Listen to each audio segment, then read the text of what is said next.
was July 2012. I was just 20 years old, and as I lay in the ICU in the hospital bed, something happened that shook me to my core.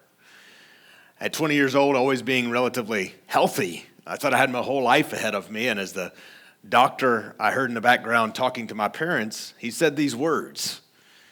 He said, "We're going to have to put Andrew on the liver transplant list if he makes it."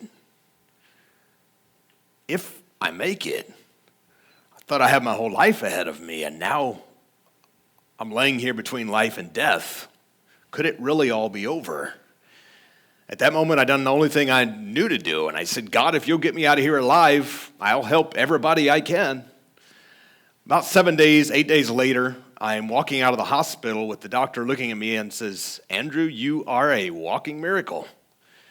I went back home and began to think back on the promise I had made while I was in the hospital. And the health challenges I had hampered me from doing my normal work. I grew up in the family construction business in a little town, outside a little town in southern Illinois, a town of 400 people. Growing up in the small community, we'd always done construction. It was word of mouth and a very close-knit community, except I had felt stuck. And so I thought maybe this is what I needed to get me out of my comfort zone and open up a whole new opportunity. So I began to look for opportunity. I found in my life every time I began looking for opportunity, one always appears. A few months later, in February of 2014, I'm listening to a talk radio host, and I hear an ad. And the ad says you can buy houses without money or credit. And I said, well, I'm 21 years old and flat broke, don't have either one of those, so I'll give it a try.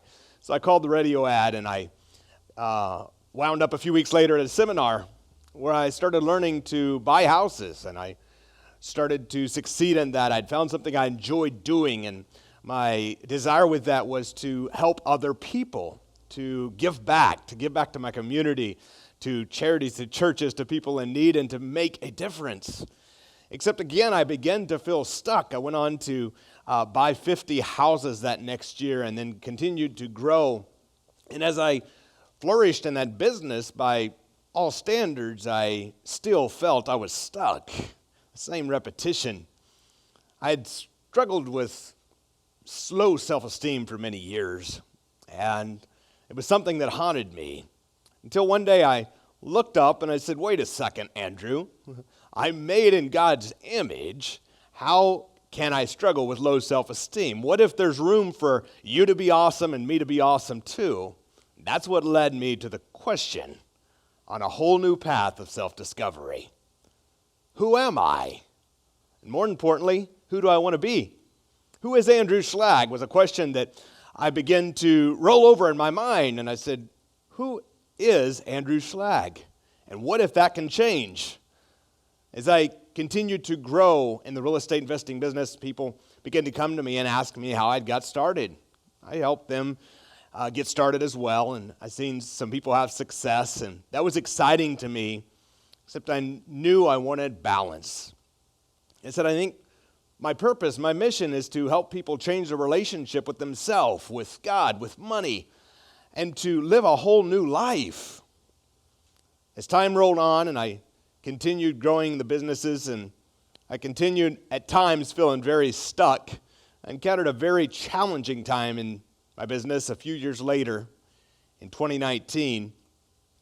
And in that time, it caused me in a very dark, deep place that I did not want to be, to again ask, how do I help everybody I can? How do I truly give? How do I fulfill the purpose and the mission that I feel I've been put on earth to fulfill? Who am I, and who do I want to become? As I stepped into that question and I said, what if we could really have everything we want? What if we could really have a dream life? What if Andrew was really meant to be somebody who helps many other people and live a happy, joyful, fulfilled life rather than feeling stuck in the monotonous of life? As I asked that question to myself, again, opportunity presents itself. Time rolled on, and I'm sitting with a close friend one night. We're just chatting about life, about business. It's about 3 a.m. and I said, I think my mission, my purpose is to help people change their relationship with themselves, to have better self-image, better self-talk, the relationship with God and how they see themselves, and the relationship with money, to have cash flow, to live the life of their dreams, a life of freedom. But how do we categorize that? And he looked at me and said something that totally transformed the way I thought.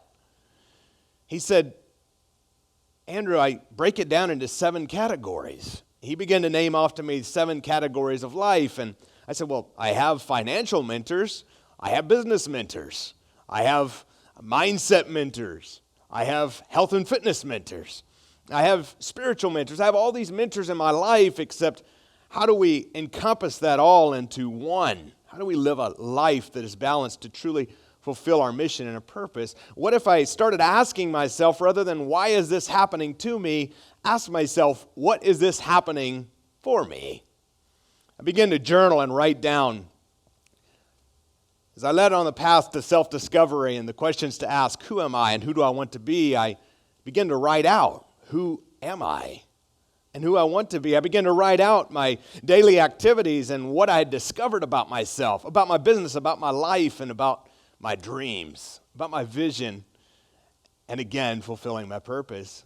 As I began to write it out, I found that there was more and more revealed to me as to what I could change to live an even more fulfilled life. As I continued to grow that, I then asked myself, how do I get this not only in my heart, in my mind, but share it with others so that they too can live the happy, joy-filled, balanced life of their dreams, so that they too can discover themselves in a whole new reality, a whole new path. Lastly, and very importantly, I became very distinct and on purpose allow the right people to speak into my life. See, in the past, I would allow anyone who come into my life to speak into my life and to share things with me, and sometimes take that on as if it were mine, until I realized that just like what we speak to ourselves is very important, what I speak to myself every single day, I tend to believe, and what I tend to believe tends to shape who I become. The people I allow into my life to speak into my life must be people who are loving, who are kind, and who want me to grow. When I realized that, my whole world shifted, my whole world changed. And that is the question that led me on the path to self-discovery.